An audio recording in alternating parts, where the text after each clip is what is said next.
명절 제사날. 이 행동만은 절대 하지 마십시오. 이것을 모르고 명절을 보내면 1년 내내 복이 막히고 업장이 쌓입니다. 곧 추석 명절이 다가옵니다. 온 가족이 모여 조상께 감사를 드리고 차례를 지내는 날입니다. 그런데 이 소중한 명절날 자신도 모르게 큰 잘못을 저지르는 분들이 많습니다. 부처님께서는 명절날 하지 말아야 할 5가지 행동에 대해 분명히 말씀하셨습니다. 이것들은 복을 막고 업장을 쌓으며 가족에게 불화를 가져옵니다. 특히 나이가 들수록 이런 실수를 하기 쉽습니다. 평생 쌓아온 습관이 무심코 나오기 때문입니다. 혹시 이런 경험 있으신가요? 명절 때 가족들이 모였는데 분위기가 좋지 않았습니다. 누군가 한마디 던진 말 때문에 싸움이 났습니다. 차례상 앞에서 형제들끼리 얼굴을 붉혔습니다. 자식들이 술을 마시고 소란을 피웠습니다. 명절이 끝나고 나니 서로 마음에 상처만 남았습니다. 예전 같으면 그냥 그러려니 하고 넘어갔습니다. 명절이란 게 원래 그런 거라고 생각했습니다. 이제는 압니다. 이런 하루가 1년 전체를 좌우한다는 것을 말입니다. 이렇게 되면 조상님께서도 슬퍼하시고 복도 달아나 버립니다.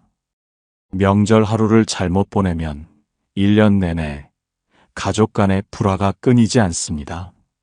사업이 막히고 건강이 나빠지며 좋은 일이 생기지 않습니다.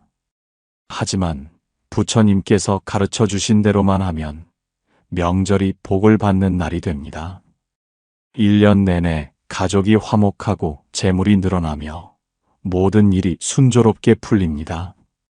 오늘 여러분과 나누고자 하는 것은 부처님께서 엄중히 경계하신 명절 금기 행동 5가지입니다. 첫 번째 금기, 가족 앞에서 자랑하지 말라. 가을 햇살이 따스한 어느 날, 중림숲에서 한 제자가 부처님께 여쭈었습니다. 스승님, 곧 명절입니다. 온 가족이 모입니다. 제 아들이 올해 좋은 일이 많았습니다. 좋은 회사에 들어갔고 결혼도 했습니다. 친척들에게 이 기쁜 소식을 알리고 싶습니다. 자랑하고 싶습니다. 이것이 잘못입니까? 부처님께서는 마당의 대나무 숲을 가리키시며 말씀하셨습니다. 그대여, 저 대나무를 보아라. 높이 자랐지만 바람 앞에서 겸손하게 고개를 숙인다. 낮은 풀은 교만하게 꼿꼿하지만 대나무는 높으면서도 고개를 숙인다. 만약 대나무가 자신의 높이를 자랑하며 꺾이지 않는다면 어떻게 되겠는가? 태풍이 오면 부러지고 만다. 부처님 말씀을 모은 법구경에서 가르치듯이 자랑은 교만의 시작이고 교만은 불행의 뿌리이다. 그대가 아들을 자랑할 때 듣는 이의 마음을 생각해 보아라. 명절날 모인 친척 중에는 취업에 실패한 자식을 둔 이도 있고 결혼하지 못한 자식 때문에 근심하는 이도 있다. 그들이 그대의 자랑을 들을 때 어떤 마음이겠는가? 겉으로는 축하한다고 말하지만 속으로는 부러워하고 질투한다.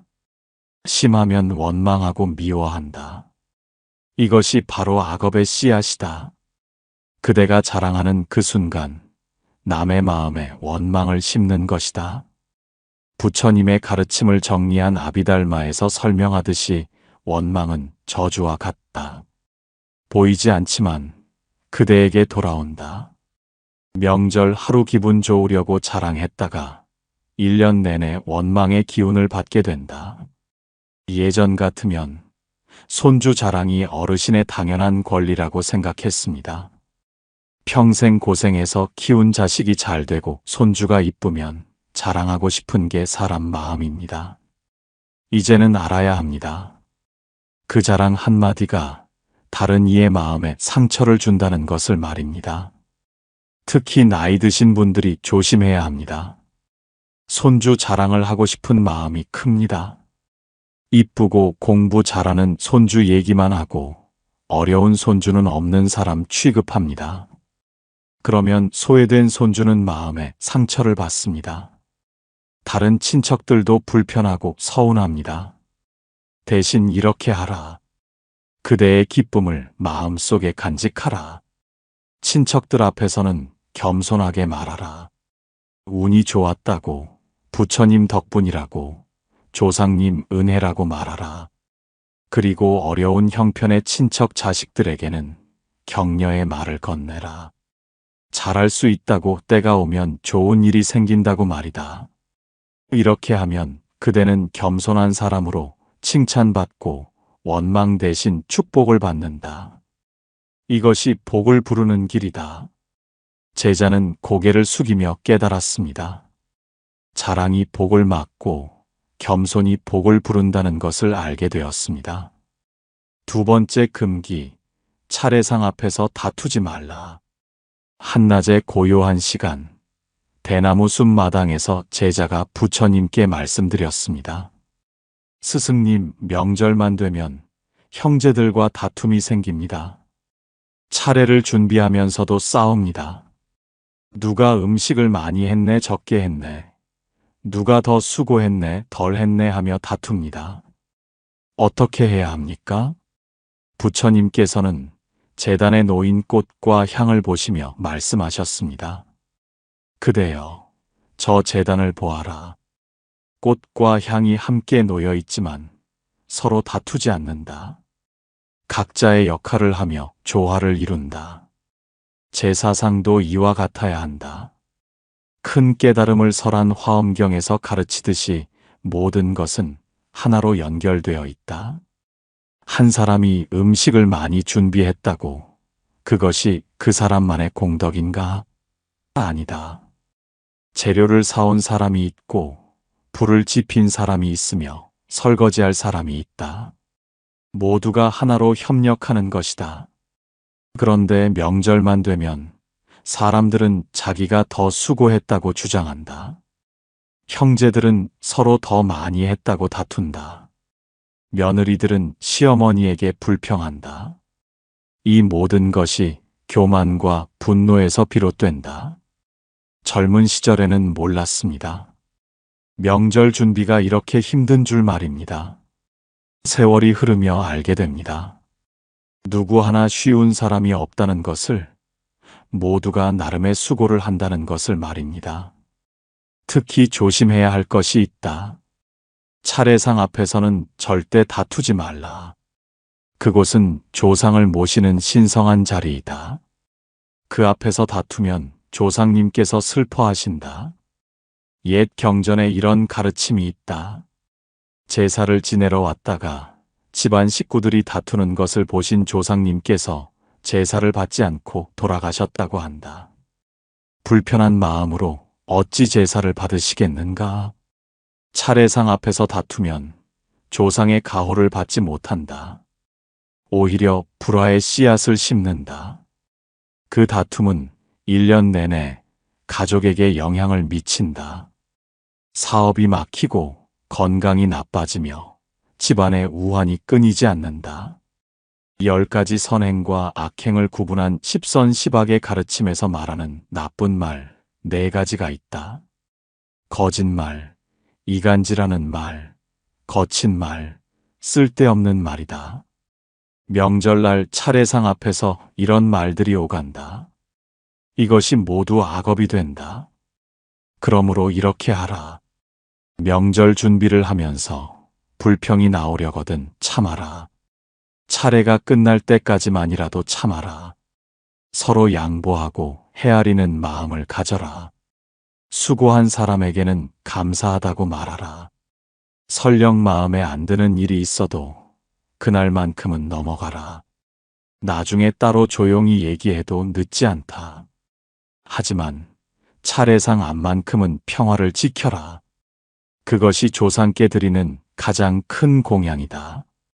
제자는 깊이 알아차렸습니다. 차례상 앞의 평화가 1년의 복을 좌우한다는 것을 깨달았습니다. 세 번째 금기, 술에 취해 이성을 잃지 말라.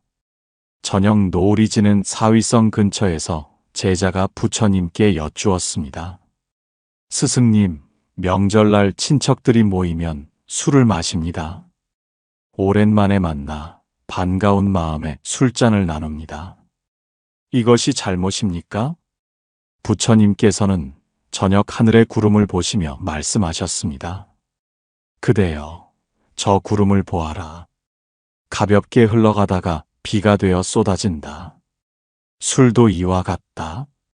처음에는 가볍게 마시다가 나중에는 걷잡을 수 없이 쏟아진다. 깨달음에 이르는 8가지 길인 팔정도에서 말하는 바른 생활이란 술과 약물로 마음을 흐리지 않는 것이다. 특히 명절날 술은 더욱 조심해야 한다. 많은 사람이 모인 자리에서 술에 취하면 큰 문제가 생긴다. 술에 취하면 말을 함부로 한다. 평소에 참았던 불만을 쏟아낸다. 형제에게 쌓였던 원망을 토한다. 부모님께 불경한 말을 한다. 이 모든 것이 술김에 나온 말이라고 변명하지만 이미 상처는 깊이 박힌다. 술에 취하면 몸을 가누지 못한다.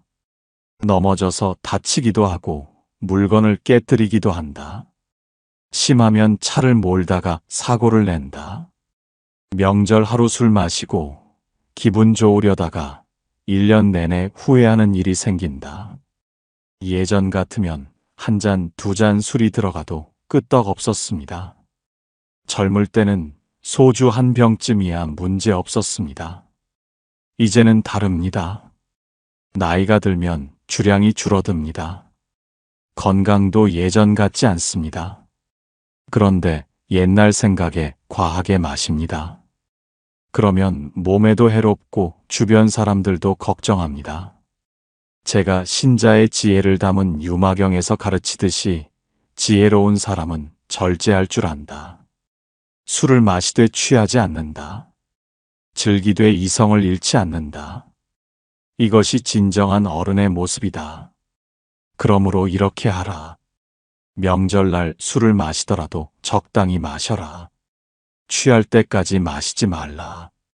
오랜만에 만난 기쁨을 술로 표현하지 말고 따뜻한 말로 나눠라. 술잔을 권하는 친척이 있어도 정중히 거절할 줄 알아라. 건강을 핑계 삼아도 좋다. 술보다 차를 마시며 대화를 나눠라. 그것이 더 깊은 정을 나누는 길이다. 이렇게 하면 명절 다음 날 후회하는 일이 없다. 몸도 마음도 가벼우며 가족 모두 편안하다. 이것이 복을 지키는 길이다. 제자는 고개를 끄덕이며 깨달았습니다. 술의 절제가 명절의 평화를 지킨다는 것을 알게 되었습니다. 네 번째 금기, 명절날 오해를 풀려 하지 말라. 밤이 깊어가는 호숫가에서 제자가 부처님께 질문을 드렸습니다. 스승님, 저는 형과 오랫동안 써먹했습니다. 명절에 만나면 오해를 풀고 싶습니다. 쌓인 얘기를 하고 싶습니다. 이것이 잘못입니까? 부처님께서는 멀리 보이는 산을 가리키시며 말씀하셨습니다. 그대여, 저 산을 보아라. 고요하고 평화롭다. 만약 누군가 산 위에서 큰 바위를 굴린다면 어떻게 되겠는가? 아래로 굴러떨어지며 모든 것을 휩쓸고 지나간다. 명절날 오해를 풀려는 것이 바로 이와 같다. 집착을 끊는 금강경에서 가르치듯이 모든 것에는 때가 있다. 씨앗을 심을 때가 있고 거둘 때가 있다. 말할 때가 있고 침묵할 때가 있다. 명절은 오해를 풀 때가 아니다. 평생을 살아오시면서 형제들과 쌓인 일이 많으실 것입니다. 젊은 시절의 다툼, 부모님 유산 문제, 서로에게 섭섭했던 일들이 마음 한구석에 남아 있습니다. 예전 같으면 명절에 만나서라도 이걸 풀어야겠다고 생각했습니다. 이제는 알아야 합니다. 명절은 그런 날이 아니라는 것을 말입니다. 많은 사람들이 이 실수를 한다. 명절에 가족이 모였으니 오해를 풀어야겠다고 생각한다. 그동안 쌓인 이야기를 꺼낸다. 형제에게 섭섭했던 일을 말한다. 부모님께 불만을 토한다. 하지만 명절날은 많은 사람이 함께 있다. 다른 친척들도 듣는다. 한 사람과 오해를 풀려다가 다른 사람들까지 끌어들인다. 오해를 풀려던 것이 오히려 더 큰 오해를 만든다. 또한 명절날은 모두가 바쁘고 피곤하다. 마음이 예민해져 있다. 이런 때 무거운 이야기를 꺼내면 감정이 폭발한다. 원래 의도와 다르게 싸움으로 번진다. 부처님의 근본 가르침인 법화경에서 말하듯이 지혜로운 사람은 때를 안다. 오해를 풀고 싶다면 명절이 아닌 평소에 따로 만나라. 조용히 둘이서 차를 마시며 천천히 얘기하라. 그것이 오해를 푸는 올바른 방법이다. 명절날은 조상을 모시고 가족이 하나 되는 날이다. 기쁜 일만 나누고 좋은 말만 하는 날이다. 무거운 얘기, 불편한 얘기는 다른 날로 미뤄라. 그러므로 이렇게 하라. 명절날 형제를 만나면 반갑게 인사만 하라. 옛날 좋았던 추억만 나눠라. 함께 웃고 함께 식사하라. 그것만으로도 충분하다. 마음속에 하고 싶은 말이 있어도 그날은 참아라. 명절이 끝나고 며칠 후 따로 연락하라. 조용한 곳에서 만나 천천히 대화하라. 그때 오해도 풀고 마음도 나눠라. 이렇게 하면 명절은 평화롭고 오해도 제대로 풀린다. 서두르다 망치는 일이 없다. 이것이 지혜로운 사람의 태도이다. 제자는 깊은 평안을 느꼈습니다. 명절의 평화를 지키는 것이 먼저이고 오해는 나중에 풀어도 늦지 않다는 것을 알게 되었습니다. 5번째 금기, 명절 후 부부가 다투지 말라. 이른 아침 새들이 지저귀는 숲에서 제자가 부처님께 여쭈었습니다. 스승님, 명절이 끝나면 아내와 다툼이 생깁니다. 명절 준비로 지친 아내가 불평합니다. 저는 그 불평을 듣기 싫습니다. 어떻게 해야 합니까? 부처님께서는 아침 햇살을 받는 이슬을 보시며 말씀하셨습니다. 그대여, 저 이슬을 보아라. 곧 사라질 것이다. 아내의 불평도 이와 같다. 잠시 쌓인 피로가 말로 나온 것일 뿐이다. 곧 사라질 것을 붙잡고 싸울 필요가 있겠는가? 마음을 관찰하는 사념처경에서 가르치듯이 모든 감정은 일어났다 사라진다. 명절 후 아내가 느끼는 피로와 불만도 일시적이다. 며칠 쉬면 사라진다. 하지만 그것을 붙잡고 싸우면 오래 남는 상처가 된다. 명절 준비는 대부분 여자들이 한다. 새벽부터 일어나 음식을 만든다. 손님을 맞이하고 설거지를 한다. 몸도 마음도 지친다. 그런데 남편은 그 수고를 모른다. 손님들과 편하게 이야기만 나눈다. 명절이 끝나고 집에 돌아오면 아내는 지쳐서 쓰러진다. 그때 억눌렀던 불만이 터진다. 시댁 식구들 불평을 한다. 남편이 도와주지 않았다고 섭섭해한다. 예전 같으면 남편이 집안일에 나서는 게 이상했습니다. 명절 준비는 여자들 일이고 남자는 손님 상대만 하면 됐습니다. 이제는 달라졌습니다. 이 나이가 되니 압니다. 아내의 수고가 얼마나 큰지, 명절이 얼마나 고된 일인지 말입니다. 이때 남편이 어떻게 하느냐가 중요하다. 만약 아내의 불평을 듣고 화를 낸다면 큰 싸움이 된다. 심하면 이혼까지 간다. 실제로 명절 후에 이혼하는 부부가 많다. 하지만 남편이 지혜롭게 대처하면 오히려 부부관계가 좋아진다. 아내의 말을 들어주라. 수고했다고 말하라. 마사지를 해주거나 맛있는 것을 사주라. 며칠 쉬게 해주라. 제가 신자의 지혜를 담은 유마경에서 말하듯이 진정한 사랑은 이해와 배려이다. 아내가 불평하는 것은 사랑이 없어서가 아니다. 너무 지쳐서이다. 그 피로를 풀어주는 것이 남편의 역할이다. 그러므로 이렇게 하라. 명절 후 아내가 불평하거든 화내지 말라. 조용히 듣고 공감해주라. 고생했다고, 수고했다고 말하라. 다음 명절에는 더 도와주겠다고 약속하라. 이렇게 하면 싸움이 사랑으로 바뀐다. 부부 관계가 더 돈독해진다. 명절 후 1년이 평안하고 행복하다. 이것이 지혜로운 남편의 태도이다. 제자는 고개를 숙이며 깨달았습니다. 아내의 불평 뒤에 숨은 수고를 이해해야 한다는 것을 알게 되었습니다. 안한존자의 명절 지혜 이야기.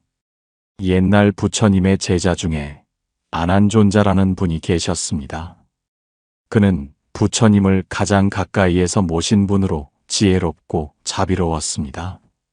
안한이 출가하기 전 어느 해 명절의 일입니다. 차례를 준비하면서 형제들이 크게 다투기 시작했습니다. 누가 더 수고했느니, 누구는 놀기만 했느니 하며 목소리가 높아졌습니다.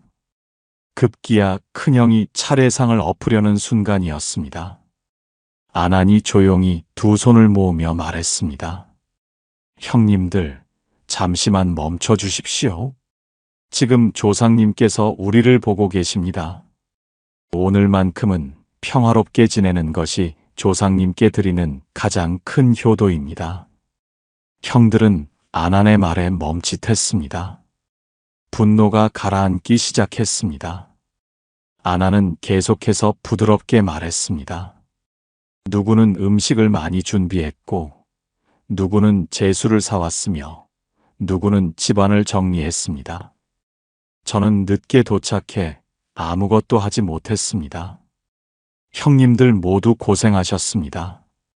조상님께서 기뻐하실 것입니다. 그 말에 형들의 얼굴이 부드러워졌습니다. 서로 미안하다고 말하며 화해했습니다. 차례는 평화롭게 진행되었고, 그날 저녁 온 가족이 따뜻하게 웃으며 식사를 나눴습니다. 그 후로 안한의 집안은 1년 내내 평안했습니다.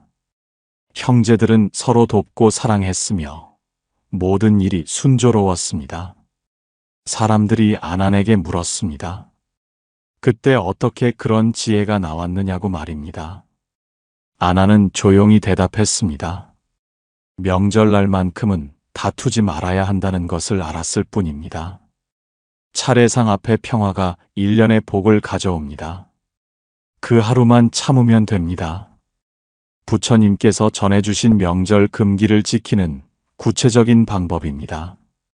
첫 번째, 겸손의 공양을 실천하십시오.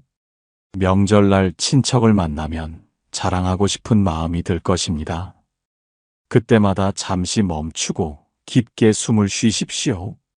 그리고 생각하십시오. 내가 이 말을 하면 상대방이 어떤 마음일까 하고 말입니다. 겸손한 말을 하고 상대방을 격려하십시오. 이것이 복을 부르는 첫 번째 방법입니다. 두 번째, 침묵의 공양을 지키십시오. 차례를 준비하면서 불평이 나오려거든 입을 다무십시오. 마음속으로 조상님을 떠올리십시오. 차례가 끝날 때까지만 참으십시오.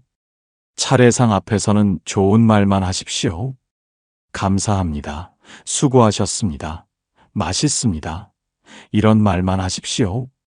이것이 복을 지키는 두 번째 방법입니다. 세 번째, 절제의 공양을 실천하십시오. 명절날 술을 권하는 사람이 있어도 적당히 마시십시오. 취할 때까지 마시지 마십시오. 2잔 마시고 그만두십시오. 더 권하면 건강을 핑계로 정중히 거절하십시오. 술보다 차를 마시며 대화를 나누십시오. 이것이 복을 보호하는 세 번째 방법입니다. 네 번째, 때를 아는 지혜를 가지십시오. 명절날은 무거운 이야기를 하는 날이 아닙니다.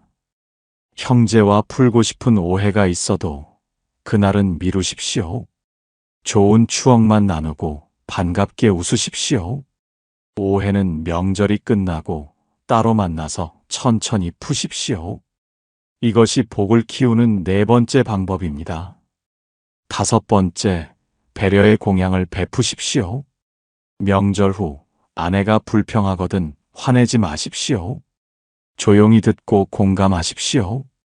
수고했다고 말하고 며칠 쉬게 해주십시오. 맛있는 것을 사주고 다음에는 더 도와주겠다고 약속하십시오. 이것이 복을 완성하는 다섯 번째 방법입니다. 이 다섯 가지만 지켜도 명절이 복을 받는 날로 바뀝니다. 가족이 화목하고 1년 내내 좋은 일이 생깁니다. 혹시 이번 명절을 혼자 보내시는 분들도 계실 것입니다. 자녀가 멀리 있거나 배우자를 먼저 보내셨거나 여러 사정으로 가족과 함께하지 못하는 분들 말입니다. 부처님께서는 홀로 수행하던 제자에게 이렇게 말씀하셨습니다. 혼자 있다고 외로운 것이 아니다. 마음이 평안하면 혼자 있어도 온 우주와 함께 있는 것이다. 고요함 속에서 진정한 평화를 발견하는 것, 그것이 가장 깊은 수행이니라. 명절날 혼자 계시더라도 괜찮습니다. 작은 과일 하나라도 상에 올리고 조상님을 생각하십시오. 향 한 갭이 피우고 마음으로 절을 올리십시오. 그것만으로도 충분한 차례입니다. 조상님께서는 그대의 정성을 아십니다. 혼자 있는 시간은 깊은 수행의 기회입니다. 고요히 앉아 호흡을 관찰하십시오. 들숨의 평화를, 날숨의 감사를 담으십시오. 조상님의 은혜를 떠올리며 나무아미타불을 3번만 천천히 외우십시오. 그 순간 부처님께서 그대와 함께 계십니다. 만약 이웃에 혼자 계신 분이 있다면 작은 음식이라도 나눠보십시오. 전화 한 통이라도 안부를 물어보십시오. 그것이 바로 보살의 실천입니다. 주는 이도 받는 이도 함께 복을 받습니다. 외로움도 무상합니다. 일어났다 사라집니다. 그대는 결코 혼자가 아닙니다. 조상님께서 지켜보시고 부처님께서 항상 함께 하십니다. 명절은 가족과 함께 보내는 날이기도 하지만 자신의 마음과 만나는 날이기도 합니다. 혼자 명절을 보내시는 분들께도 부처님의 자비와 평화가 가득하기를 기원합니다.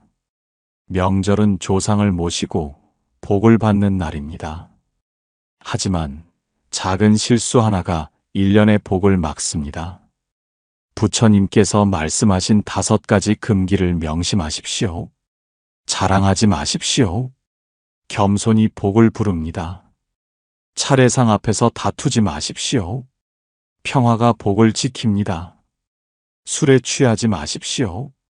절제가 복을 보호합니다. 명절날 오해를 풀지 마십시오. 때를 아는 지혜가 복을 키웁니다. 명절 후 부부가 다투지 마십시오. 배려가 복을 완성합니다. 평생을 살아오시면서 수많은 명절을 보내셨을 것입니다. 젊은 시절엔 몰랐지만 이제는 아실 것입니다. 명절 하루가 얼마나 중요한지, 그 하루가 1년을 좌우한다는 것을 말입니다. 특히 나이가 들수록 이 5가지를 조심하십시오. 손주 자랑하고 싶은 마음 참으십시오. 차례 준비하면서 불평하고 싶은 마음 참으십시오. 술 한 잔 더 마시고 싶은 마음 참으십시오. 형제에게 쌓인 말하고 싶은 마음 참으십시오. 아내 불평 듣기 싫은 마음 참으십시오. 이 작은 참음이 큰 복을 가져옵니다. 명절 하루를 잘 보내면 1년이 편안합니다. 가족이 화목하고 사업이 잘 되며 건강이 좋아집니다. 모든 일이 순조롭게 풀립니다. 반대로 명절날 이 금기를 어기면 1년 내내 불행이 따릅니다.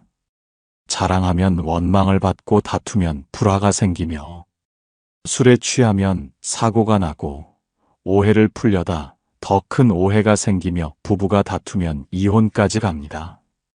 명절 하루가 1년을 좌우합니다. 이것을 명심하십시오. 여러분도 곧 다가올 추석 명절을 준비하고 계신가요?